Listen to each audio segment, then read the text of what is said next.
Bonjour à tous, donc c'est le début de l'après-midi, merci d'être avec nous. C'est le premier jour de la deuxième édition du Salon des Achats et on va commencer cet après-midi avec Info Bureau Mag. Alors Info Bureau Mag, en quelques mots, qu'est-ce que c'est ? Info Bureau Mag, c'est un magazine qui s'adresse aux professionnels, tant les acheteurs que les services généraux, et qui couvre, grosso modo, je dirais, le monde de l'office. Très bien. Et donc quel va être le sujet aujourd'hui de la prise de parole ? C'est comment arriver du papier au cloud. D'accord. Et on est avec Trust to Cloud. Voilà. Est-ce que vous pouvez vous présenter en quelques mots ? Donc, Trust to Cloud, nous sommes une petite société qui éditons une solution de dématérialisation en toute simplicité et en toute confiance, comme nous allons vous l'expliquer dans la conférence aujourd'hui. Donc on est quelque part, on va passer du papier à la numérisation et l'idée à travers ça, c'est alors dites-moi si je me trompe, ça va être un gain de productivité, de la facilité par la suite et aussi un geste éco-responsable au passage ? Économique. Un geste économique avant toute chose. D'accord. Je vais vous laisser commencer votre conférence, on va en savoir plus. Bonne conférence à vous. Merci. Alors, la dématérialisation, tout le monde sait qu'on doit y aller, tout le monde sait qu'on va y aller. Alors que ce soit en la dématérialisation interne ou dans le cloud, mais il reste quand même une certaine peur du cloud. Alors, Trust to Cloud dématérialise, je vais y arriver, l'ensemble des papiers de l'entreprise vers le cloud, c'est bien ça ? Tout à fait. Voilà. Alors, je crois que le grand problème aujourd'hui au niveau de l'entreprise, c'est au niveau de la complexité et des inquiétudes au niveau de la sécurité pour tout ce qui est dématérialisation, passer vers le cloud. Et donc, d'où le sujet d'aujourd'hui, du papier du cloud en toute confiance. Alors, Alexandra, je vous laisse commencer votre présentation sur Trust to Cloud. Merci beaucoup, Yvan. Donc, Trust to Cloud, j'expliquerai qui nous sommes vers la fin de la présentation. Tout d'abord, je vais vous montrer un peu le contexte aujourd'hui, où nous en sommes en termes de dématérialisation, de marché, etc. Donc, tout d'abord, je pense qu'une bonne partie d'entre vous, si ce n'est l'intégralité de l'assistance, a déjà eu à faire face à ce type de problématique. Vous avez beaucoup de papier, de plus en plus de papier, et aujourd'hui on vous dit la dématérialisation. Ok, bon, mettez tous vos papiers dans votre petit PC, c'est peut-être un peu compliqué. Mais aujourd'hui, vous avez des contraintes et des obligations.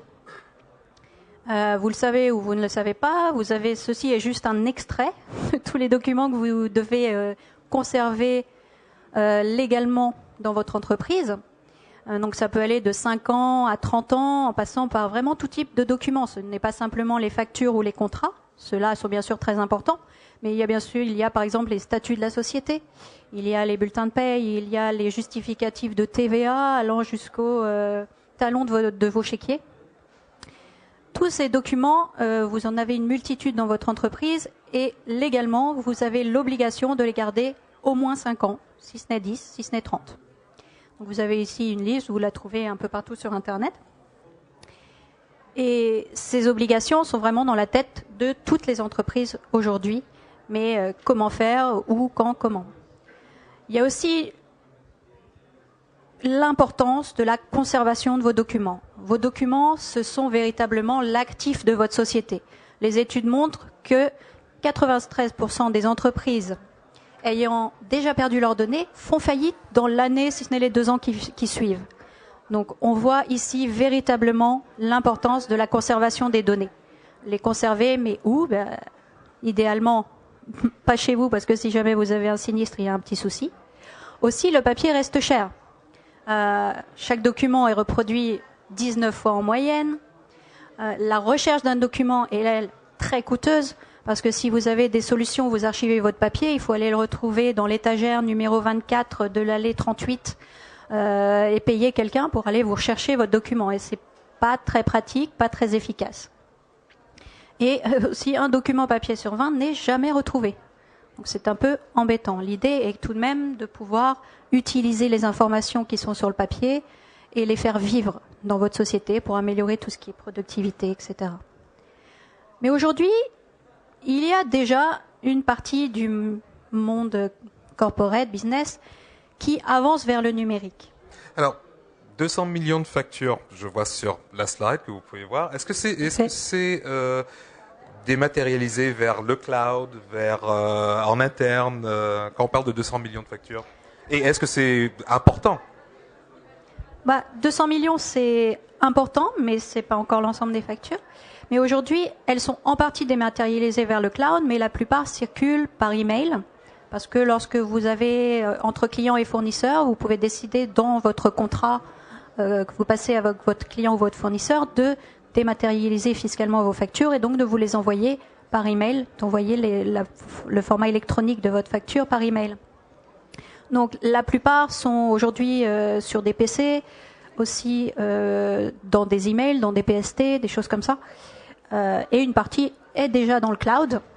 Mais aujourd'hui, on voit que dans le cloud, il y a environ moins de 50%, environ 40% des entreprises, on le verra dans un autre slide, qui utilisent complètement ou partiellement le cloud. Mais ce n'est pas encore dans les habitudes. Donc, quand on parle de 200 millions de factures, c'est pas le cloud, c'est en général, c'est y compris les emails. Tout à fait. Donc, on n'en est pas à la dématérialisation totale encore. Non, exactement. Il y a encore, comme on va le voir, comme on disait, tu disais en introduction, des réticences à aller vers ces solutions. Mais aujourd'hui, pour une fois, peut-être pas pour une fois, mais la législation est quelque part un peu en avance. Il y a aujourd'hui, ça arrive. Parfois. Parfois.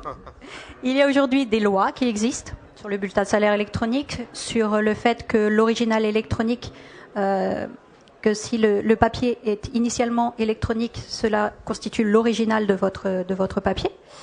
Des directives sur la facture électronique, des décrets d'application sur la lettre recommandée électronique. Vraiment, on a un ensemble de lois et même de jurisprudence qui, aujourd'hui, sont favorables à la dématérialisation. Nous avons aussi les normes. Donc, l'AFNOR, bien connue pour tout ce qui est normalisation, a défini plusieurs normes aujourd'hui. Une qui est principalement dédiée à l'archivage électronique à valeur probatoire, de son petit nom, la Z42-013, qui a même été récemment passée au niveau de l'ISO, qui est l'ISO 14641-1, et la traduction en anglais exacte de la norme française. Donc une norme française est passée à l'international, ce qui est vraiment un bon point. Donc l'AFNOR aujourd'hui normalise tout ce qui est archivage, tout ce qui est bulletin de paye électronique et à venir très, très prochainement tout ce qui est coffre-fort électronique. Donc nous suivons vraiment de très près toutes ces normes et nous sommes même, contrairement à la plupart de nos concurrents, audités par un cabinet externe conforme à la norme Z42-013 qui est vraiment un point très important pour nous en termes de confiance et du fait de rassurer nos clients sur la valeur probatoire de documents et le fait qu'on va garder en toute confiance leurs documents archivés dans nos data centers.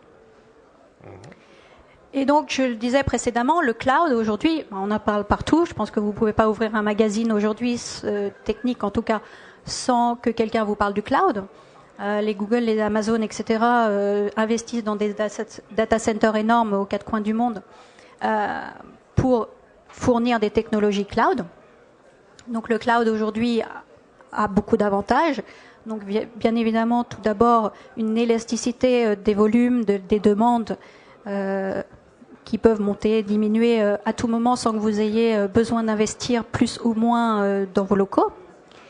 Il y a aussi tout ce qui est facturation à la demande du cloud. Donc ici, on voit des chiffres qui montrent que le cloud est amené à croître. Et aujourd'hui, on est pas à ses débuts, mais vraiment est amené à croître. 55 milliards d'ici 2014. Et je le disais précédemment, une bonne partie des entreprises françaises aujourd'hui, il y a recours. Mais c'est beaucoup pour des systèmes type messagerie, du type Gmail, c'est du cloud. Si vous utilisez du CRM, Salesforce, c'est du cloud, pour ce genre d'application.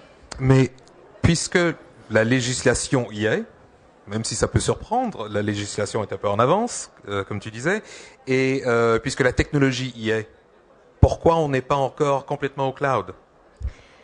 Justement, il y a encore deux freins majeurs, que sont tout d'abord le manque de confiance que les gens ont dans le cloud. Ils se disent « Ouh là là, je vais aller mettre mes données je ne sais pas où, elles vont finir en Inde ou aux États-Unis, où le Patriots Act va autoriser le gouvernement américain à aller regarder ce que vous avez comme données dans votre système. Et un autre frein important, et des offres qui sont encore jugées très complexes en termes d'archivage, de gestion documentaire, etc.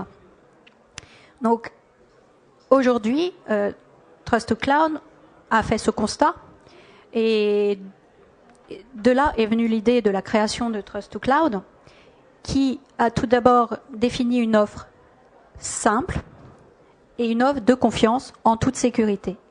Et un point important aussi, c'est que Trust2Cloud, avec son partenaire Navao, qui est fournisseur de cloud privé et de technologies d'hébergement, de technologies de téléphonie sur IP et de confiance numérique, l'ensemble des données des data centers de Navao sont en France, et même en Île-de-France.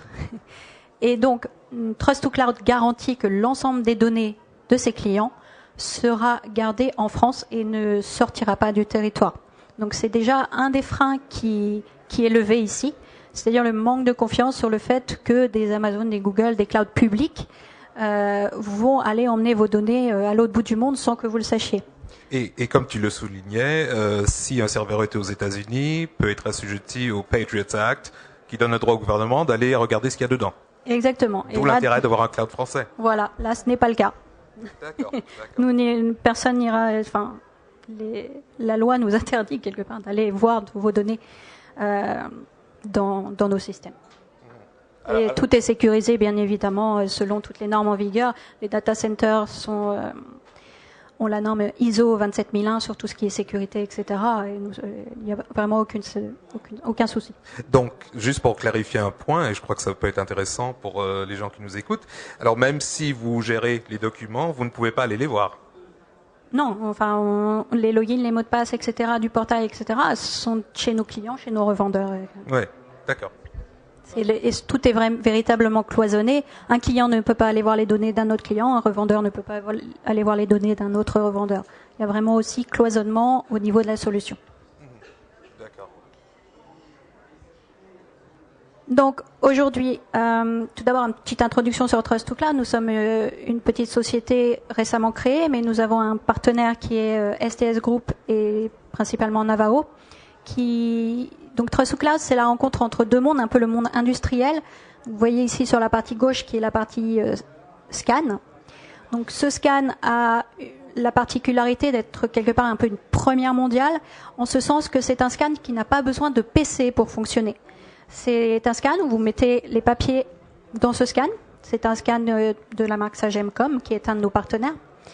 Et les documents sont directement envoyés dans le cloud, dans le coffre-fort numérique à valeur probatoire de notre partenaire Navao.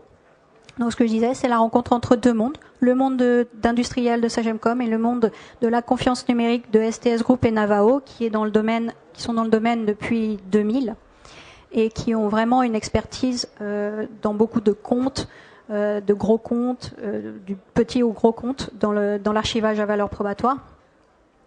Et donc, ici, c'est vraiment l'idée, c'est la simplicité et la sécurité. Simplicité, tout d'abord. Vous avez ce scan dans votre entreprise. Donc, cela peut aller de la toute petite entreprise, la TPE, qui peut avoir un scan pour l'ensemble de ses documents, jusqu'à la très grande entreprise qui peut éventuellement mettre un scan par service. Par exemple, le service RH, le service administratif, le service comptable. Chacun peut avoir son scan et son coffre, ou accéder à un même coffre. Donc, l'idée, vous prenez vos documents, quelle que soit leur taille, donc ça va jusqu'à A4, mais ça peut aller jusqu'au format petit ticket de métro, pour tout ce qui est éventuellement justificatif de notes de frais ou choses comme ça.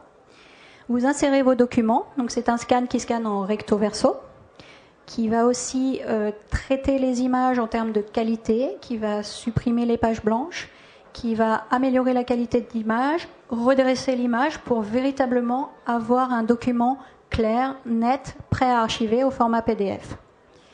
Donc vous insérez vos documents. Sur le scan, vous avez 3 boutons. Un bouton pour faire votre choix, pour le type de document. Si vous voulez que ce document aille dans votre banette administratif, ou commercial, ou compta finance, ou RH, ou technique, ou autre. Ensuite, vous cliquez sur Envoyer, deuxième bouton. Troisième bouton, c'est Arrêt, au cas où vous ayez fait une erreur. Et ensuite, le compteur sur le scan vous indique que les pages ont été envoyées et traitées. Le fait que votre compteur arrive à 0 fait que vous avez la garantie que vos documents ont été traités.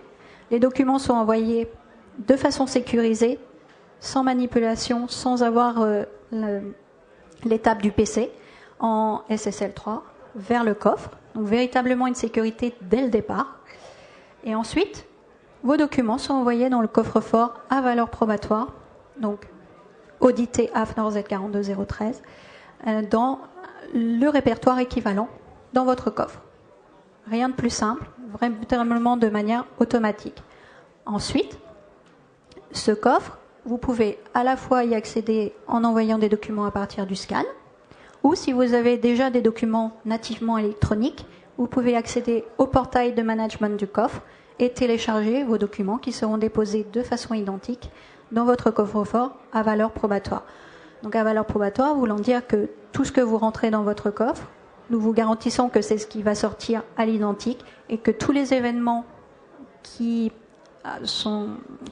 sur le coffre sont journalisés, chaînés, horodatés selon la norme. Est-ce que ça veut dire que je peux utiliser mon propre scan si je n'ai pas envie d'acheter le scan Sagem? Tout à fait, vous pouvez aussi utiliser votre propre scan. Là, vous allez utiliser un PC, dommage, mais il n'y a pas de souci. Et ensuite, via le portail, vous pouvez télécharger votre document, scanner dans le coffre-fort à valeur probatoire de TrustCloud. Qui sera redaté du moment où je le mets dans le coffre-fort. Tout à fait. D'accord. Et ensuite, vous pourrez aller rechercher vos documents dans votre coffre avec une recherche plein texte. C'est-à-dire, si vous voulez le document qui contient le nom d'un client, par exemple le client Info Bureau Mag, vous allez taper Info Bureau Mag et ensuite le coffre vous sortira tous les documents qui contiennent le mot Info Bureau Mag dans le document. Et on peut faire des recherches multicritères, j'imagine. Info Oui, Bureau Mag, Yvan Pandef, tout à fait. En fait, Trust to Cloud, et comme ça on trouve mes articles. Voilà. Parfait. D'accord. Non, en fait, à chaque fois que vous versez un document, il y a tout un ensemble de métadonnées, d'index qui vous permettront aussi de retrouver plus facilement le document, la date de création, le type de document, la source, s'il vient du scan ou du portail, ou ce genre d'informations. D'accord. Donc, véritablement, cette solution, on a voulu la faire très simple. L'interface est très intuitive. Consultation, recherche, votre compteur aussi, du nombre de documents dans votre coffre, et la sécurité de bout en bout, le transfert sécurisé dans un coffre à valeur probatoire qui vous garantit véritablement une sécurité complète avec vos données qui restent dans nos data centers en France. Est-ce qu'on a une limitation du nombre de documents ? Du tout, en fait, on a une grille de prix qui est faite en fonction du document, en fonction donc de la taille de l'entreprise. Des très petites entreprises auront que peu de documents par mois à traiter, jusqu'aux très grosses entreprises qui peuvent en avoir beaucoup plus. D'accord. Et notre tarification est faite au nombre de documents, quelle que soit la taille du document. Alors, un PDF de 75 pages ou un PDF d'une page me coûte le même prix. Non, un document égale 2 pages. Mais comme nous retraitons, oui, voilà. Un document égale 2 pages, mais comme aussi via le scan nous supprimons les pages blanches, quelque part c'est 2 rectos quelque part qui constituent un document. D'accord. Donc, je vous remercie beaucoup pour votre attention et si vous avez des questions, je suis à votre disposition pour répondre à toutes les questions. S'il n'y en a pas encore, j'en ai quelques-unes qui me viennent à l'esprit. Déjà, on a une durée légale de conservation de certains documents entre 5 et 10 ans, comme vous avez bien spécifié. Si ce n'est jusqu'à 30. Ouais, même si ce n'est 4, voilà. Qu'est-ce qui arrive aux documents à la fin de cette période ? Ou encore, si je résilie mon contrat chez vous et je veux récupérer mes documents ? Vous avez tout à fait le droit, il n'y a aucun souci. En fait, il y a 2 choses. Tout d'abord, la norme Z42013 prévoit ce qu'on appelle la réversibilité des documents. Donc, c'est-à-dire que si vous résiliez votre contrat ou à la fin de votre période, nous restituons l'ensemble des documents sous le support que vous voulez. Et aussi, dans nos contrats clients, nous avons une obligation de résultat sur cette restitution des données. archivé. Bon, ben, je vais continuer alors, puisque j'en ai d'autres. Allez-y. Est-ce que c'est difficile à mettre en place? Quelles sont les difficultés pour mon DSI, par exemple? Je suis désolée pour votre DSI, mais il n'aura pas grand-chose à faire. Ah, il devient redondant. Non, il aura sûrement plein d'autres choses à faire ailleurs. Mais en fait, le scan se connecte tout simplement à votre Wi-Fi. Et ensuite, il y a un simple appairage entre le scan et le coffre qui peut vous permettre de mettre en place la solution très rapidement. Vous pouvez même ensuite déplacer le scan et ça continuera à marcher, un peu comme dans la voie sur IP où vous pouvez déplacer votre téléphone. Là, c'est un peu pareil. D'accord. Et si on parle un peu de la sécurité, pas tellement de la sécurité, mais oui, c'est la sécurité des data centers. Qu'est-ce qui arrive en cas de panne de courant? Vous avez des générateurs pour garder tout ça en route? Alors moi j'ai visité nos data centers, j'ai eu une grande explication de notre spécialiste, du spécialiste data center de Navao qui nous a expliqué que nos data centers étaient en tier 4, qui est le nec plus ultra du data center où chaque alimentation, il y a 2 alimentations différentes, plus un groupe, et chaque alimentation est reliée à une centrale nucléaire différente. Donc allons jusque-là. Et chacun des serveurs est relié à 2 alimentations différentes. Donc véritablement, là, panne d'électricité, c'est jamais arrivé dans ces data centers. Ouais, et là, sinon, il faudrait qu'il y ait une bombe sur une centrale nucléaire, et encore, il y aurait la deuxième. Ça, il faudrait que toutes les centrales tombent en panne en même temps. Oui, alors là, je pense que le souci serait plus la solution Trust to Cloud, je crois. Voilà. On aurait d'autres soucis. Tout à fait. On entend, quand on lit sur le cloud, on entend parler de différents types de cloud. Alors, le cloud privé, qui en général va être défini comme étant un cloud privatif qui va appartenir à une entreprise, par exemple, mais qui va être sous-traité. Et un cloud public, où c'est souvent le genre de service pour archiver, etc. On va se retrouver dans un cloud public. Dans votre cas, est-ce que c'est un cloud public ou beaucoup, parce que vous disiez que chacun a son petit truc, ou beaucoup de cloud privés, c'est lequel des deux? En fait, donc le cloud public, pour moi, c'est le cloud type Amazon ou type Google, véritablement, ou plus orienté B2C quelque part, où chacun met ses données et ne sait pas où elles vont.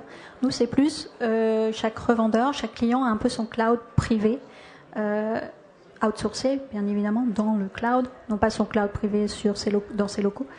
Chacun a un peu sa machine virtuelle à lui. Véritablement son cloud privé, et les données sont bien cloisonnées entre chacun des clouds privés de chaque revendeur ou de chaque client. Voilà, donc complètement imperméable. Tout un à peut fait. pas voir les données des autres et ainsi de suite. Exactement. D'accord. Des questions? Une question? Oui. Oui. Attendez, Pas de souci. Oui, bonjour. Vous disiez que le fonctionnement du scan se faisait à travers le Wi-Fi. Si une entreprise n'était pas munie de Wi-Fi, est-ce qu'il y aurait une autre possibilité de fonctionnement? Oui, il y a aussi un câble RJ45 réseau classique. Quelqu'un d'autre pendant que je suis là? Non? Bon. Et puis, si on... je crois qu'une question quand même qui est importante à poser, parce que Trust to Cloud n'est pas la seule société à offrir ce genre de service. Tout à fait. Qu'est-ce qui vous différencie? Donc, ce qui nous Qu'est-ce qui vous différencie, rend unique, si on veut? tout d'abord, ce qui nous rend unique, c'est la simplicité de la solution et la combinaison entre ce scan qui est une première mondiale, n'utilisant pas de PC, étant véritablement automatique. On ne dit pas que d'autres fournisseurs de scan ne vont pas en faire, mais je pense que pour l'instant, on a quand même une avance d'au moins 6 mois dans le domaine. Et le fait que nous ayons véritablement un coffre à valeur probatoire audité, qui n'est pas toujours le cas de nos confrères concurrents. Et véritablement, et aussi le fait que les données restent en France, et donc la combinaison de tout cet ensemble fait que nous offrons un peu une solution unique sur le marché. Et, avec des concurrences sur plusieurs domaines, bien évidemment. Enfin, d'accord. Je crois savoir que vous avez d'autres produits aussi. Tout à fait. Nous avons aussi en ce moment donc, 2 autres produits que sont T2C Backup, de la sauvegarde en ligne multi-OS, donc que vous ayez des PC, des Mac ou des Linux, des serveurs ou des mails. L'idée est de sauvegarder l'ensemble des données clients. Et nous avons aussi une offre qui s'appelle T2C Picture, qui est une offre de photos certifiées et de remontée terrain. Donc les photos sont géolocalisées, horodatées et taguées pour garantir que un travail, que ce soit par exemple du nettoyage de graffiti ou de la construction de sites de BTP ou ce genre d'application, a été réalisé à tel jour, telle heure, tel endroit. Et avec des formulaires associés pour pouvoir faire tout ce qui est remontée terrain, remontée d'informations au terrain, avec images certifiées à l'appui. Et évidemment, ça demande un smartphone ou une tablette. Tout à fait, la photo est prise avec soit votre iPhone, soit votre smartphone Android, soit votre BlackBerry. D'accord. Et je crois aussi une question importante, c'est à savoir à quel type de client vous adressez. Est-ce qu'on parle de grands groupes? On est à la Défense, on en a plusieurs au-dessus de la tête. Est-ce qu'on parle de PME, voire de TPE? En fait, on s'adresse... la solution a vraiment été faite pour être simple et s'adresser à tout type d'entreprise. Donc la TPE utilisera a priori un scan à la fois pour son administratif, son commercial, sa RH, etc. Ou on peut aussi changer les choix sur le scan, il n'y a pas de souci, pour s'adapter à des plus gros groupes ou des PME d'une grande taille, pour avoir un scan par exemple par service, que ce soit le service RH, le service comptable, et le tout peut aller pointer sur un même coffre ou sur des coffres séparés où vous voulez véritablement bien cloisonner l'ensemble des coffres et l'ensemble des services. D'accord. Et sauf s'il y a d'autres questions, moi j'en aurai une dernière. Apparemment on en est à ma dernière. Là je crois que c'est ce qu'on est en train de faire, mais c'est au niveau de la pédagogie. Est-ce qu'il y a encore beaucoup de pédagogie à faire au niveau des entreprises pour tout ce qui est l'utilisation du cloud, pour éviter cette inquiétude dont on parlait tout à l'heure et voir sur la complexité et tout ça? Est-ce qu'il y a encore beaucoup de pédagogie à faire? Oui, je pense qu'il y a encore beaucoup de pédagogie et justement avoir des solutions telles que celle de Trust to Cloud va permettre de rassurer la population d'aller vers le cloud. Évidemment, on a vu les chiffres, déjà 42% des institutions vont déjà vers le cloud. Je pense que ça va aller en grandissant avec tous nos concurrents, confrères et tous ceux qui sont dans le domaine du cloud qui vont véritablement évangéliser, et c'est par l'utilisation des différents services dans le cloud qu'on va permettre son déploiement, son avancée et sa croissance. D'accord. Bon, merci beaucoup. Merci. Sauf s'il y a d'autres questions. Oui. Une question.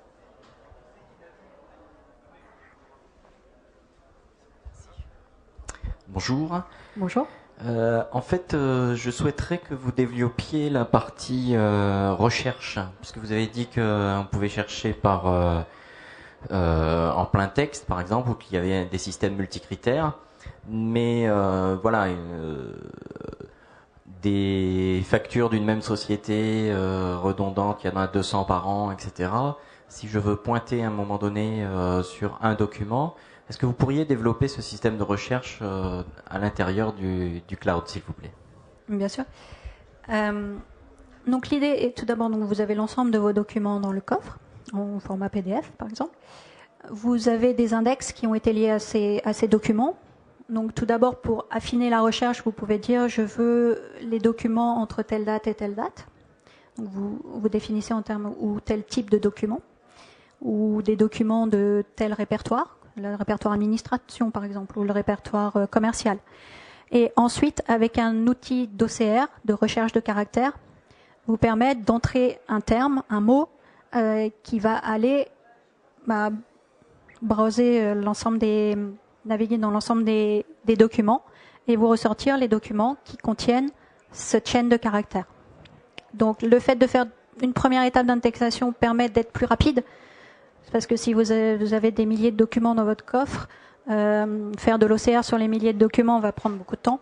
Donc faire une première étape de recherche par métadonnées et par index permet d'être beaucoup plus efficace et beaucoup plus rapide. Et ensuite, on a une technologie d'OCR, en connaissance de caractère, qui va vous permettre de faire de la recherche plein texte. Est-ce que ça répond à votre question? Et juste petite question sur le coffre-fort. Sur la slide, on montrait les différents fichiers, les différents dossiers qu'on peut avoir. Est-ce qu'on peut les personnaliser selon nos propres besoins? Oui, tout à fait. En fait, pour plus de simplicité et d'automatisme, les documents vont aller directement dans ces dossiers, mais ensuite, vous pouvez vous-même établir votre propre plan de classement, conforme à votre plan de classement habituel dans votre société, pour ne pas changer vos habitudes, et ensuite gérer vos dossiers dans votre coffre, un peu comme vous feriez dans votre explorateur, sauf que vous ne pourrez pas les supprimer parce que vous avez une durée de rétention de 5 ans par exemple, et comme c'est véritablement de la valeur probatoire, le document il restera 5 ans et vous avez la garantie qu'il ne sera pas détruit par une mauvaise manipulation ou autre. D'accord, donc j'ai pas le loisir d'aller supprimer un document dans mon coffre-fort. Ah, vous pouvez toujours le mettre dans un répertoire erreur. Voilà, d'accord. Mais la valeur probatoire, la conformité à la norme nous interdit de détruire votre document parce qu'on ne peut pas faire la différence entre vous qui le détruisez ou quelqu'un qui se fait passer pour vous ou potentiellement qui le détruit. D'accord. D'autres questions? Bien, merci beaucoup Alexandra. Merci. Merci à vous. D'être venue.